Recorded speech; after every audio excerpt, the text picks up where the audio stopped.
What's good, everybody? Welcome to Excalibur Clock End. I am yours truly, DBNNK. Some say debunk. It is what it is. And listen, this is episode 2. If you ain't seen episode 1, I just say go back and take a listen to that last one. All right, just go back, listen to the last one. You might like it, you might not. Listen, this is episode 2. We trying one up. We do better than the last. That's what we trying to do, is better than the last. If you ain't trying, you ain't doing it. You ain't doing it up. All right, so episode 2, what we at? Where we at? Listen, I'm just gonna play a little game with y'all. I don't know if I should call this a game or if we don't call it a game. All right. If you were Mikel Arteta, would you and why? All right. First one. Play Declan Rice at the 4, 6, or 8 position. And why? All right. So I want to take all things into consideration here, right? So before I answer that question, I need to figure out a few things first, right? First thing I need to figure out is what is Declan Rice's actual position, right? First things first. Let's just start there, bare minimum. What's his actual position? What's his best position? And what's his current position? All right.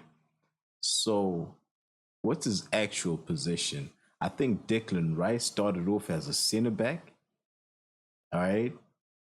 And then at West Ham transitioned because of, I think it was the manager's needs. I can't remember. I may be lying. Transitions to defensive midfield. And then comes to Arsenal, transitions to central midfield. Right? So he went from the 4 to the 6 to the 8. Right? Now, which one of these is his best positions? If I'm gonna be perfectly honest, it depends with the style of football I'm trying to play. What kind of football am I trying to play? Now, when I say what kind of football am I trying to play, I mean you can play Declan Rice to his fullest potential in 2 of those 3 positions, to his fullest, to his peak potential. I can play him in 2 of those 3 positions. Which 2 of those, you would ask? Okay, the 4 and the 6. I won't even consider playing him in the 8. Now, why would I play Declan Rice in the 4 and the 6? I play him in the 4 because he is strong. He knows how to put in a challenge. He knows he's physically capable of putting in a challenge with the best of attackers, right? And he's got the defensive instinct, right? So that right there, I think pretty much ticks all the defensive center back boxes that you might ask of your center back, right? And then, he can actually play a little bit with his feet, right? Now, why would I play him? Why would I play him at the 6? I'll play him at the 6 because of the same things I just mentioned for the 4. Included bonus is the speed, right? He is so fast. He gets around. He's able to cover the whole entire back 4. Now, when he's got such a good IQ that when you give him the leeway, the freedom to do that, to cover the whole way across your back 4, that's where he actually does his best work. When he's not confined to that 4 or that 5, whatever you might want to do with him in that back 4 position. When he's not, if he's not confined to that center back position, and you give him the freedom of, okay, this is you, this is your 6, your job is just to cover. You play the full back per se, but in front, you play cover to this back 4. Whatever comes here, you just see it through, you direct everything, you clean up everything that comes through here. That is the best Declan Rice you will ever find. And then you put someone next to him to drop in an 8, right? There's rumors, by the way. There's rumors that the perfect, the perfect guy who would do this job, right? Bruno Guimaraes. You put Bruno Guimaraes right next to Declan Rice. You slot Bruno Guimaraes right next to Declan Rice. And Bruno Guimaraes picks that ball up from Declan Rice and puts it forward to Martin Odegaard. Oh my goodness. Y'all don't even understand what I'm saying. Y'all understand what I'm saying right now? I might be talking to just me. I don't know. So anyways, so that's Declan Rice's best position right there is the 6, right? You put Declan Rice right there, you tell him cover that whole back 4. You put a Bruno Guimaraes right beside him to pick up the ball and get it forward. Oh my goodness. You ain't seen the best of me. Wait. Ain't seen the best of me. All right?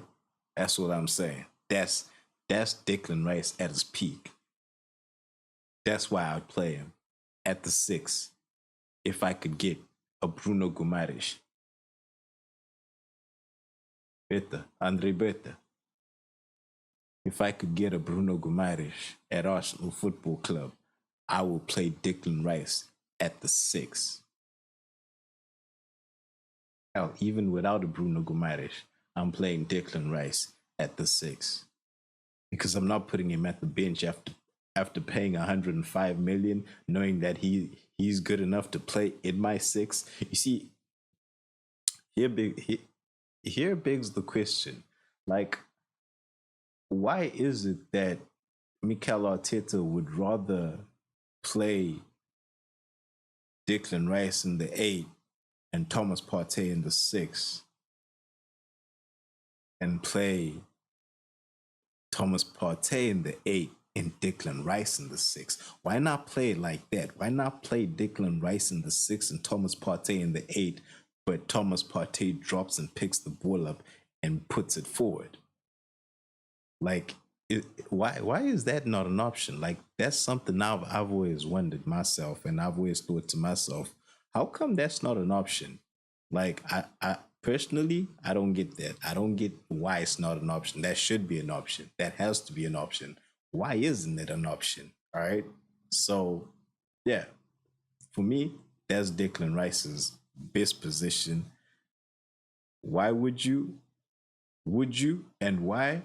I would play Declan Rice in the 6th position because that is his best position. He has no restrictions on him. He's not restricted to a particular area in the field that would be left center back or right center back.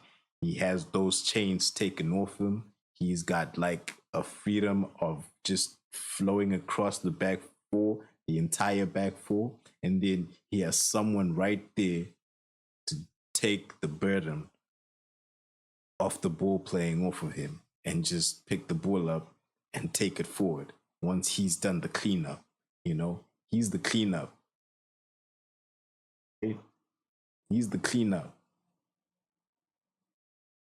Just needs someone to take whatever he cleans up and move forward. That's where Bruno Guimaraes would be perfect, right? Absolutely perfect. I don't know why Thomas Partey can't do that job. I don't know why Mikel Arteta insists on Declan Rice being the 8 when Thomas Partey could just as easily be an 8, if not a better 8, whilst Rice is being a better 6 in this context, in a defensive context, which I think is a better context. Like, sometimes you got to give some to get some. You know what I mean? Sometimes it just doesn't pay to be rigid. I don't even know if that makes sense, but it is what it is. So, yeah. So now, would you and why play Martin Odegaard in the 8 or the 10 position? All right. So here's the thing. As of now, if all things being equal, this is a tough one. A healthy Arsenal Football Club Bukayo Saka's at his peak. Ethan Nwaneri's at his peak. Martin Odegaard is at his peak. Declan Rice is at his peak. Thomas Partey is at his peak. Whew. Yeah, that's what I played. Martin Odegaard. Oh my God. You see right here.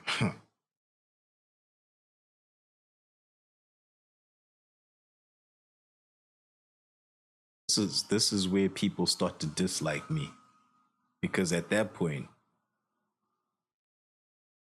not because of not because of I'm thinking Declan Rice is not good enough, but because of way Mikel Arteta portrays Declan Rice to be not good enough. Just based on that, and then what I see of Declan Rice in where he's placed to be in, right? Now you remember when you go back to the question, would you play Declan Rice in the 4, 6, or 8? I put Declan Rice in the 6 or the 4, and I said never the 8. And Martin Odegaard in the 8. I'm playing Martin Odegaard in the 8.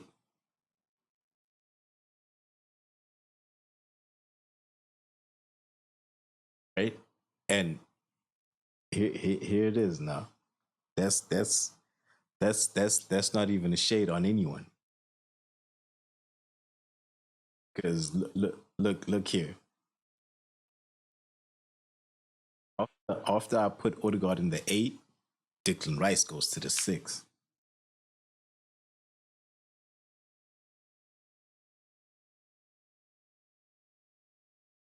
And even then, I'm not gonna lie to you. Talking peak Thomas Partey here. Declan Rice is not taking a peak Thomas Partey out the team. I'm gonna tell you that for free. Whether you want to talk defensive, attacking, on the ball, off the ball, 6 position, 8 position. Martin Odegaard is not taking Thomas Partey out the team in the 8 position. This is why I'm saying I don't know why Declan Rice can't play the 6 and Thomas Partey can't play the 8, even right now. But Mikel Arteta will give you and have his reasons for that, right? So if you now ask me, would I play Martin Odegaard in the 8 or the 10? In my scenario, my perfect world, I'm playing shoot. This is tough, y'all. In a perfect world, where you have peak Thomas Partey, peak Declan Rice, peak Martin Odegaard, I'm playing peak Thomas Partey in the 6, peak Martin Odegaard in the 8. Oh, we talking peak, right? That's what we're doing. We talking peak. Peak means world class. Right? That's all I'm saying. Declan Rice is not quite world class. Not at the 6. If you ask me Mikel Arteta, he'll tell you no, he's not quite yet world class. Rodri, yes, Rodri is world class. Hell, he's Ballon d'Or, as proven to be. Why? Because he can play the ball out the back, which is why Declan Rice is not playing the 6 at Arsenal, because he's not that guy to play the ball out the back like Mikel Arteta wants it to be done. Hence, Thomas Partey can't be moving from that position. Hence, Martin Zubimendi is rumored to be coming in for that position. Hence, who knows? Could be why Bruno Guimaraes is rumored to be connected with Arsenal, not coming in, connected with Arsenal for that position. So, listen. Me, peak Thomas Partey 6, peak Martin Odegaard 8. That's just a fluid midfield. I don't know what you're asking for. You got work rate, and you got tickers, pure tickers. Have you seen Thomas Partey on the ball? Have you seen Martin Odegaard on the ball? You put them together like that with a 10 in front of them. Oh my god! Oh my god! They ain't ready. They're not ready. That's what I'm saying. They not ready. All right. They is not ready. Why am I not putting Martin Odegaard in the 10? I'm not putting him in the 10 because you put Martin Odegaard in the 10 where he is right now. You see what he's doing right now. Right now, he drops all the way back to that sixth position. If he's gonna do that anyways, just you might as well give him. No. Do you know what? A guy like Martin Odegaard, of course you're gonna give an instruction, but then even without that instruction, you watch how he plays, and you get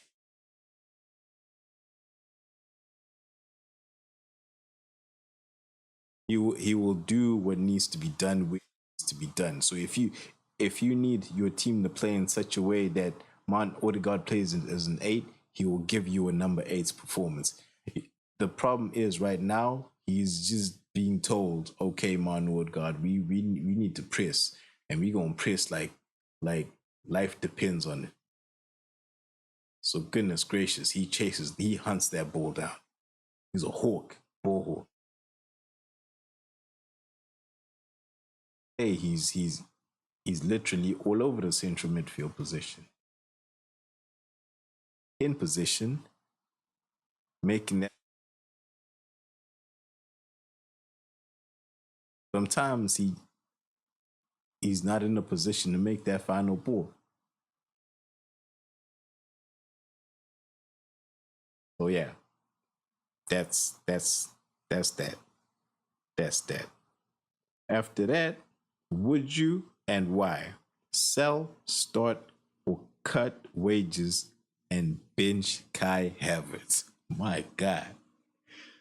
Oh my God. All right. Kai Havertz. All right. So we gotta go with context. So Kai Havertz was bought for £65 million and put on £275 million wages a week for the central midfield position, the left eight position, Granit Xhaka.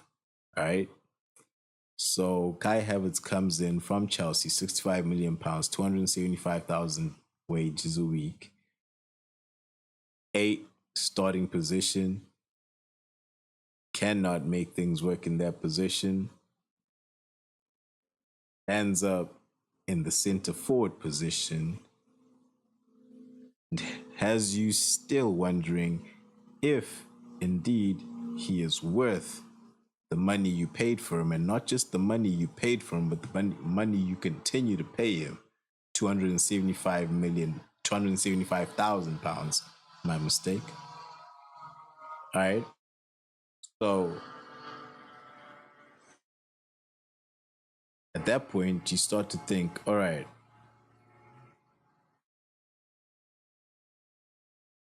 what is the pros and cons of Kai Havertz? Pros, to finding. Cons, £275,000. £275,000.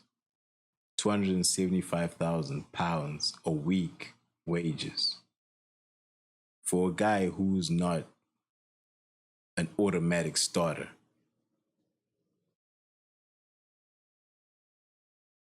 Right? For a guy who's not a game changer. For a guy who's not heads and shoulders above the rest. Just another guy. That's a con. Right? Why is that a con? Because those are wages I could give to a star player that I need to come in and do the job that you're not doing in the way that you're paid to do. If I'm paying 275,000 a week to anyone, I expect the best. I expect the best. I expect elite level football. 275,000. That is elite level. A week, £175,000 a week. That is elite level. I don't know how Mikel Arteta agreed to such. I don't know if it was a do. I do not know how whoever agreed to that contract. How that agreement went down is baffling to me, but yeah. Based on that, I can't find no pros, and the cons are so diabolical. Based on that, I start Kai Havertz. I can't start him because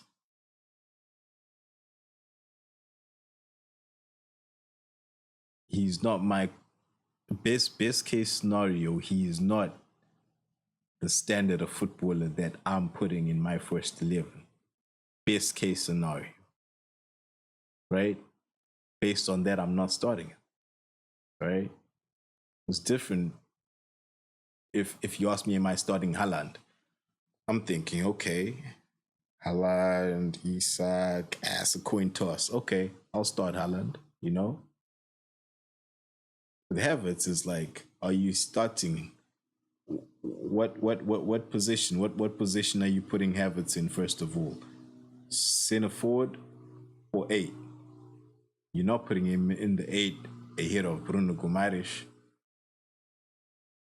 Sandro Tonali, Lucas Paqueta, Douglas Luiz, Casado, Enzo Fernandez, Baleba.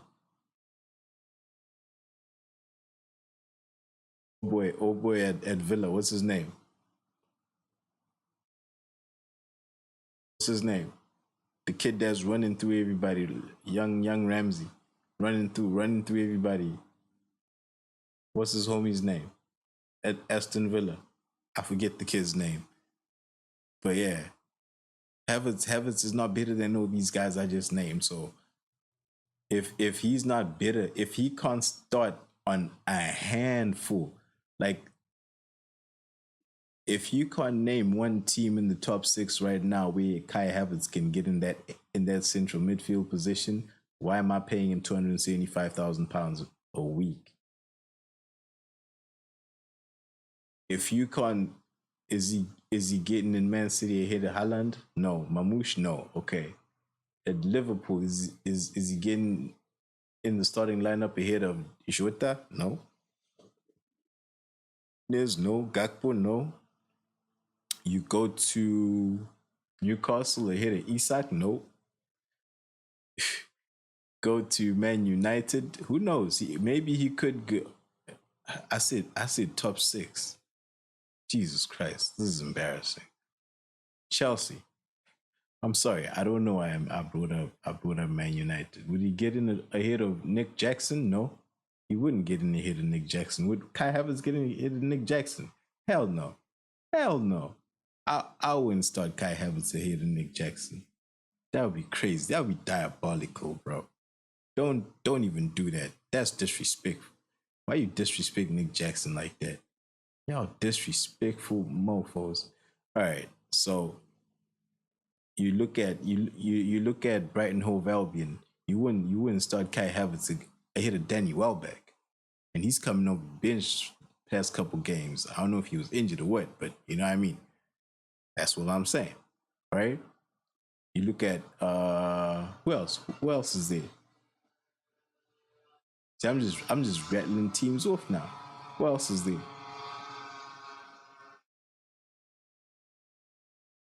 See, so I just rattled off like 5 teams there. If you can't get in those 5 teams as central midfield, you can't get in those 5 teams as center forward positions. Why are you getting paid £275,000 a week in English football? This is not Saudi Arabia, where man's is going to retire. You're in English football. You're not an impact player. You're not a game changer. You're not the guy. You're not the face of the team, but you're getting all this money. Doing these negotiations, Mikel Arteta, Edu, Gaspar, somebody Like, okay, this is the thing. At Arsenal Football Club, there's a need for accountability to be taken because some of the decisions we've seen in the years gone by, I'd say the past, should I just say 20 years? The past 20 years, decisions have been diabolical. We just need guys just to shake hands and be like, you know what? Let's just let the fans know. Let this someone, Edu, someone, Wenger will never tell us the truth. Lundberg, ain't nobody want to tell us the truth. Per Mitsaka, you're in there. You seeing everything in the back. Come on, man. Somebody tell us something. Just Jack O'Shea, sprinkle a little something, buddy. Sprinkle a little something. Tell us. We know. Tell us some. It's crazy. It's crazy. How do people how I was about to say how do you defend transfer windows like we've just had the past couple transfer windows, but then I realized, you know what, Mikel Arteta has wasted a lot of money. People will genuinely say that the owners have not given Mikel Arteta money, but I think of it like this. Like, I've played Football Manager, and I know Football Manager is not real life, but I'd like to think that they is based on a true story. You know that kind of shit based on a true story. All right. So I'd like to think that any business would give you a budget in your transfer window, and then tell you this for this season. This is your budget, right? You have 300 million this transfer window. Do with it what you want, but inclusive of your wages, you have 300 million, right? Do with it as you want. And then you say, all right, I'm gonna go and I'm gonna spend 100 million on Declan Rice because I really need a number six. But I'm actually not gonna play him number six. I'm gonna play him in the number eight because I can. And I'm gonna spend 65 million on Kai Havertz. But you know what? Here's the kicker. I'm not gonna play him in the eight. I'm not gonna play him in this position. That'd be too easy. I'm playing him in the center forward. The center forward. They gonna know me. I'm that dude. I'm that dude. They ain't seen nothing yet. They thought I was just the cone man. They have not seen nothing yet. So you're left at that point. You're left with about 130 million, 130, 140 million, right? Then you're like, okay, that's pretty decent, right? That's pretty decent. What else do I need? I need what else do I need? So already you bought two things that you really, to be honest, didn't really need because you're not playing Declan Rice in his best position where he'd actually give you something of a difference, something above a level that other teams have. You're not playing him, you're not putting him in that position to be able to give you that. And then the other guy, you spent half that budget on, you're not playing him. I mean, he's really not good in any position. He's just average in every position. So, like, you're overwhelmingly overpaying to figure out how I got here. Oh, would I sell, start, cut wages, and binge Kai? Jesus, this took a dark turn, y'all. Why didn't y'all stop me? Oh my God. Listen, we are selling Kai Havertz. Why? Because We need to open up those wages. Those 275,000. This is, you see, this is how I should have just started. I went the long way round. Oh my God. And y'all just let me. Oh, I'm so sorry. I am so sorry. We are selling Kai Havertz this summer. I honestly don't care. Honestly, I don't care how much we sell him for. We just need to get those wages off of us. Right? Even if it means we buy him out of his contract, buy him out of that shit. Buy him out. If we could do it with Pierre-Emerick Aubameyang, I don't know why we can't do it with Kai.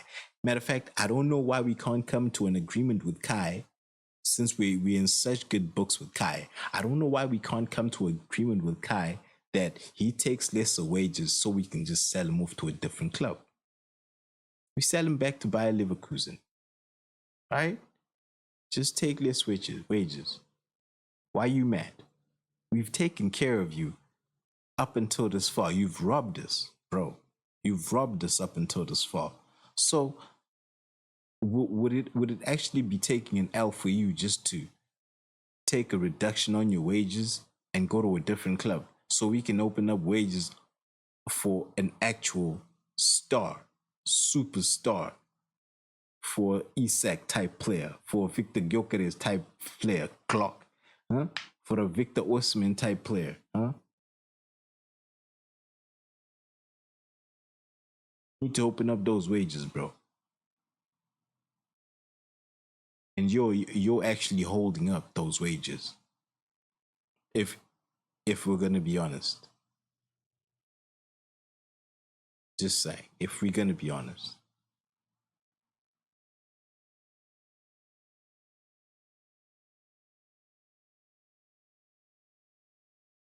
I know them girls taught you we listen and we don't judge. It's that's not what we do over here, bro. We brothers over here. We tell each other the truth. We listen. We judge face to face, eye to eye. We judge. So you understand the gravity of what you've done. You need to feel the shame of what you've done so you don't go back there. You need to feel rock bottom. You need to feel rock bottom. You need to feel rock bottom. Oh,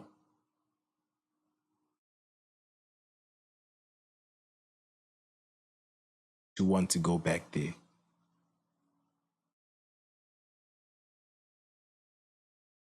Or even so you know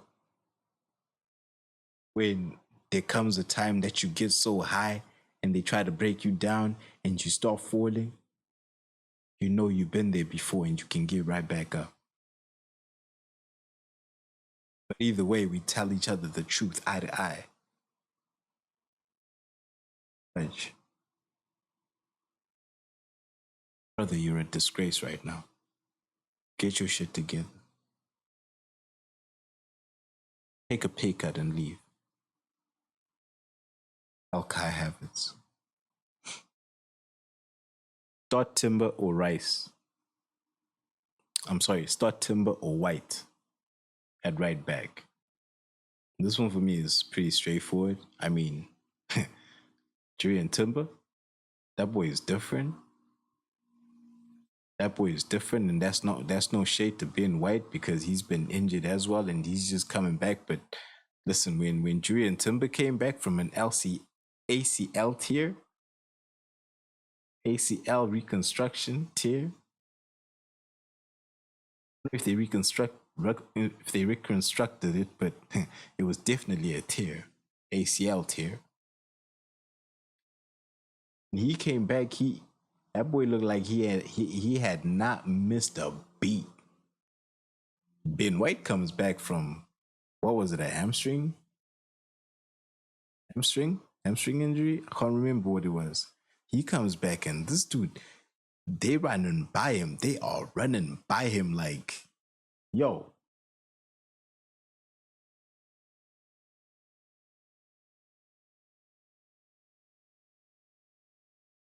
Hey, Benny, are you okay? Benny, are you okay? Are you okay, Benny? Benny, are you okay? Benny, are you okay? Are you okay, Benny? You've been hit by, you've been shot by a smooth criminal. They gonna copyright me. You see, they gonna copyright me. Oh my goodness. Don't do it. Please. I'm sorry. I'm so sorry. I'm just saying. So, but let me just say, even before the injuries, right? Timber is different. He is a solid defender, one on one. He is great on the ball. IQ is beautiful. He moves like a midfielder. He can overlap like a winger. And I know lately people have been saying Julian Timber doesn't overlap. Oh, Ben White used to do the overlaps for Bukayo Saka. Julian Timber is not overlapping for Ethan Nwaneri. I hear people saying that, but what you got to remember is this is the same guy who just came back from an ACL injury. Right? The same guy who just came back from an ACL injury. How much running do you want him to do? You want him overlapping and coming back to his position. You want him overlapping and tracking back to his position. A guy that just came back from an ACL tear. Understand what you're saying. These are things before the injury we saw him do with ease. And we blatantly said, Ben White is not getting back in this team. Then the ACL happened. And Ben White had a run. The run of his life in the team. Julian Timber's back. Still, he's still getting back to the best form of himself after the ACL injury, and Jolly expecting him to be running all over, up and down the right hand flank like he's not had something reconstructed there. His joints. You people serious? Sometimes I wonder. Sometimes I wonder. They gonna catch me with something. I know it for sure. Oh, for sure, we gonna watch the sun come up together. Y'all seen that, right? Anyways, so I'm starting Julian Timber. That's an easy one, to be honest. I mean, even with Takehiro Tomiyasu, when Tomiyasu comes back, it gets even deeper for Ben White because, yo, only reason we still talking about Ben White is because Takehiro Tomiyasu can't get off the injury list. Because my goodness, right back, left back, center back, Takehiro Tomiyasu can do it and do it at a high level. If we're gonna be honest with each other, if we're gonna be honest with each other, right now, with all the guys that we have, if everyone is 100% fit, right back is Julian Timber, Takehiro Tomiyasu, Ben White 3. If back, right now, everybody being fit, we have to consider the way Mikel Arteta wants to play. So I was just gonna say what the fans would say, but we actually have to consider the way Mikel Arteta wants to play, even if we think it's wrong, right?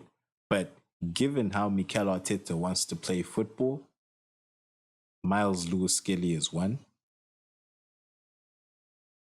Walking left back, right? Miles Lewis Skelly is one. Ricardo Calafiori is two. After that, Takehiro Tomiyasu, 3. Y'all don't understand Tomiyasu can play football at a incredibly high level. That boy can play football.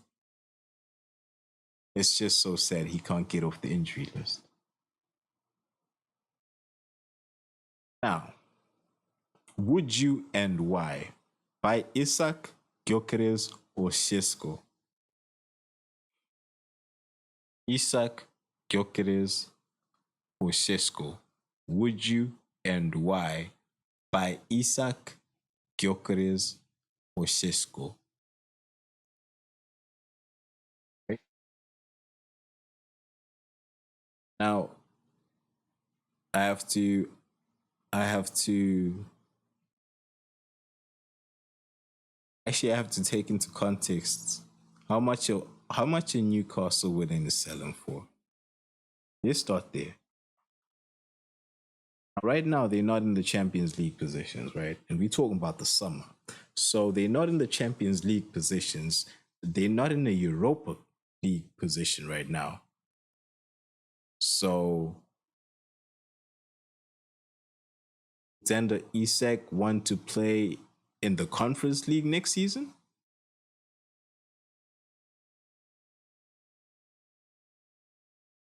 If not, how much will he cost? Because if not, Newcastle has to, they're forced to. I'm pretty sure there's an agreement for them to sell him. And that agreement will not be, it's impossible for it to be more than for 100 million.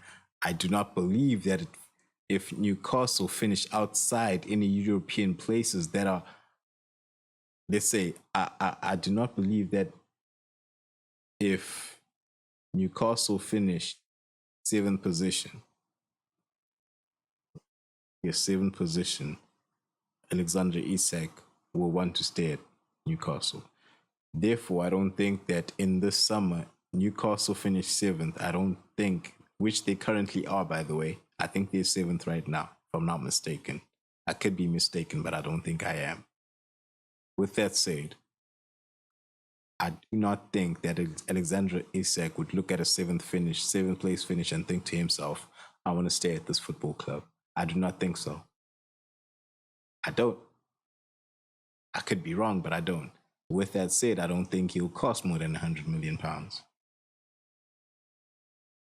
think he'll cost you about 80 to £90 million.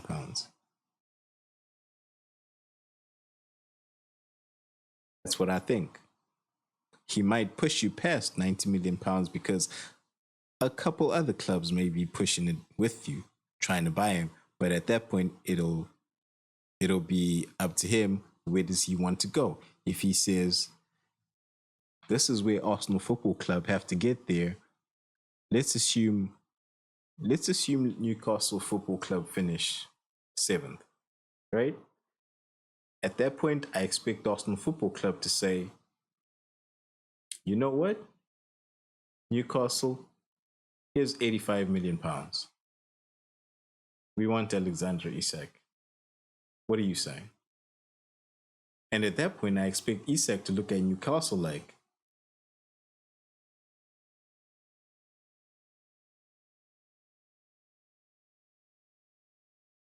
take the money, bro. What you doing? Take the money. That's what I expect Isak to be saying to Newcastle. And then I expect Newcastle to be like,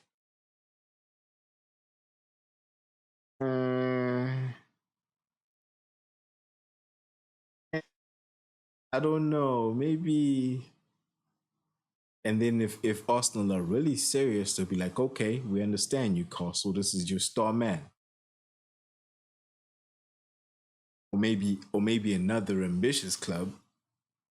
Who? You think Chelsea? United? Yeah, I hear rumors about Liverpool. Maybe one of those is like 90. Depending on who's more ambitious, right? Depending on who's more ambitious. That's what you'd expect. And then at that point, it's like Newcastle has to sell because no one's gonna go up to 100. I don't think so. That's just me. That's just me. That's the way I see things. So Arsenal, I expect put up 85 to start. Right? As soon as the transfer window opens, Slap 85 on the table and tell them, Newcastle, there it is. You finished 7th place. You're not going to be in Europe. At best, you're going to be in the Conference League. There it is. Take it or leave it. Let them talk to their star player. Now, if you were Mikel Arteta, would you and why? Rather, how would you play Rice, Zubi, and Bruno Guimaraes in the same squad? How would you play Rice, Zubi, and Bruno Guimaraes in the same squad if you were Mikel Arteta?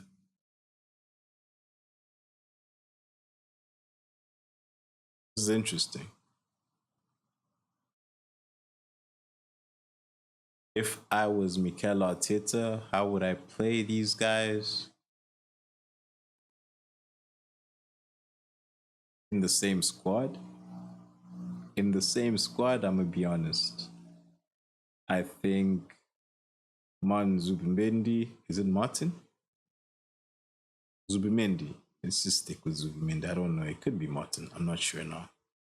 There's a lot of Martin all of a sudden. Martin Odegaard, Martin Zubimendi. I don't know. Anyway, Zubimendi, I would actually put him on the bench.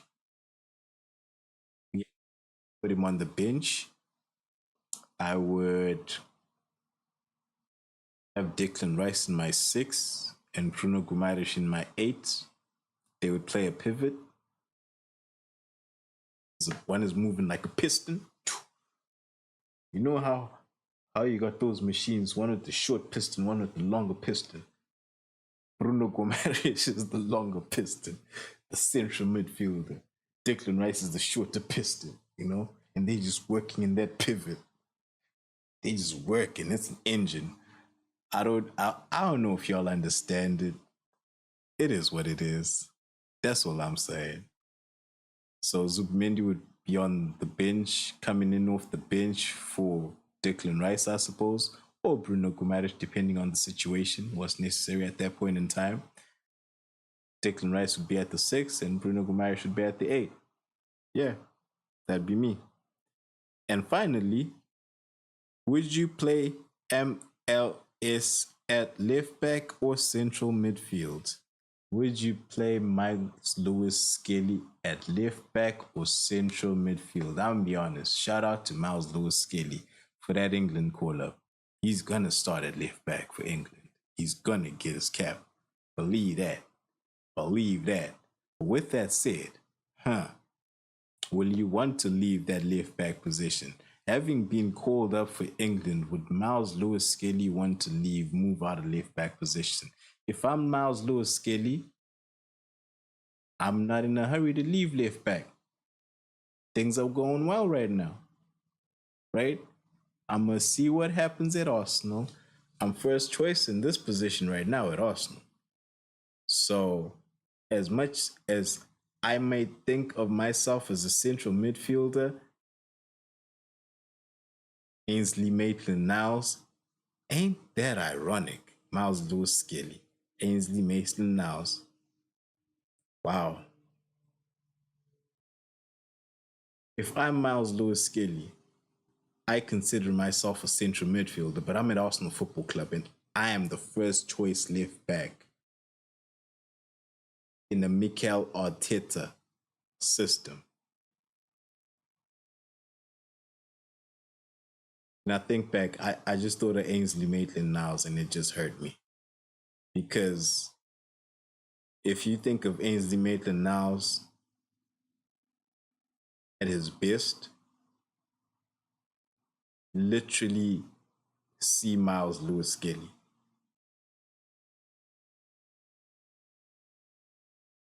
It's crazy. It's actually crazy.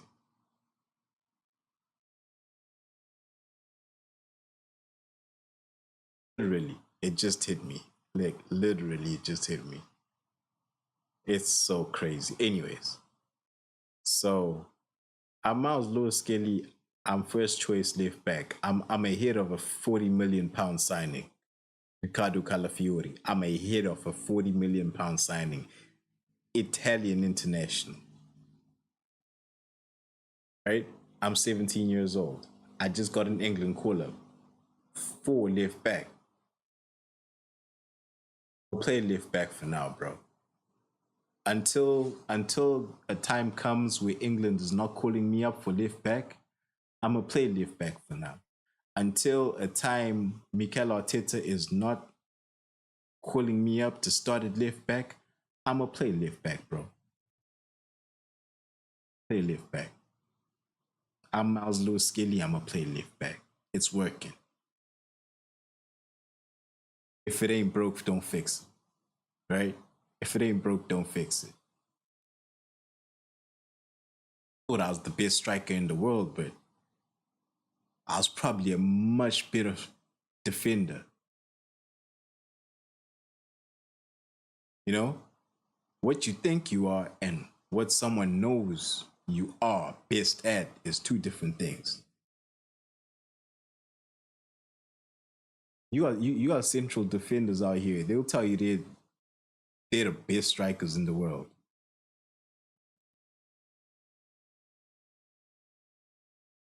I swear, if you put them up there, they'll do a great job, but a great job is what they do in their actual position, center back position. You know what I mean?